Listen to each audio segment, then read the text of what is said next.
خەڵکی لە سەرانسەری جیهانەوە دەڵێن پشتگیری لە ئازادی میدیاکانی هەواڵ دەکەن، بەڵام هەندێک لە حکوومەتەکان پێیان وایە دەبێت هەندێک جار ڕێگەیان پێ بدرێت ڕێنمایی بۆ چۆنیەتی پێشکەشکردنی راپۆرتە هەواڵەکاندا بنێن. ڕاوەرگرتنێکی گشتی نوێ نیشانی دەدات دەنگێکی ناڕەزایی زۆر هەیە لە بەرامبەر ئەو بربەستانەی کە حکوومەت لە بەردەم چوونە سەر ئینتەرنێتدا دایناوە.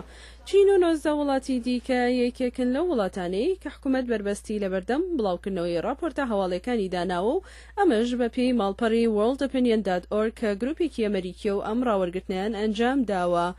لە وڵاتی چین کە حکوومەت بربەستێکی زۆری خستۆتە سەر ئینتەرنێت لە هەموو دە کەسێک حوتیان گوتویانە دەبێت گەڕانی سەر ئینتەرنێت ئازاد بێت. چەنگلی لە شانگهای گەورە بووە و لە ئینستیتیوتی بروکینگز لە واشنتنی پایتەخت کار دەکات و دەڵێت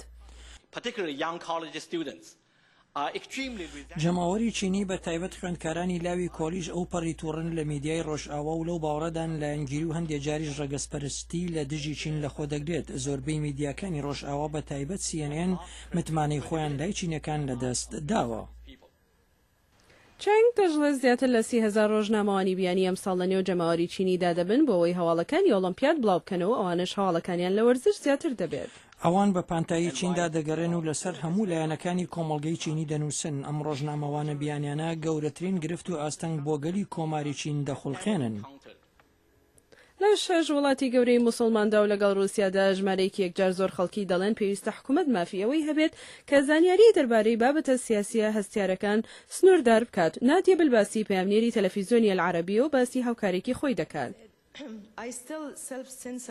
دەڵێت من هێشتاش خۆم سانسۆری کارەکانی خۆم دەکەم، نەک لەبەر مەترسیەوەی حکوومەت سزام دەدات، بەڵکو لەبەر مەترسی کاردانەوەی کارەکانم لە لای ڕایگەشتی. دەتوانم بەرپرچی حکوومەت بدەمەوە، بەڵام ڕوبەڕووبوونەوەی خەڵکی سەختترێکە. ئەم ڕاوەرگرتنە گەشتیش هاوکات بوو لەگەڵ ڕۆژی جیهانی ئازادی ڕاگەیاندندا لە 3 مانگی 5دا. ئەم راپۆرتە لە بەشی کوردی دەنگی ئەمریکا پێشکەشتان کرا.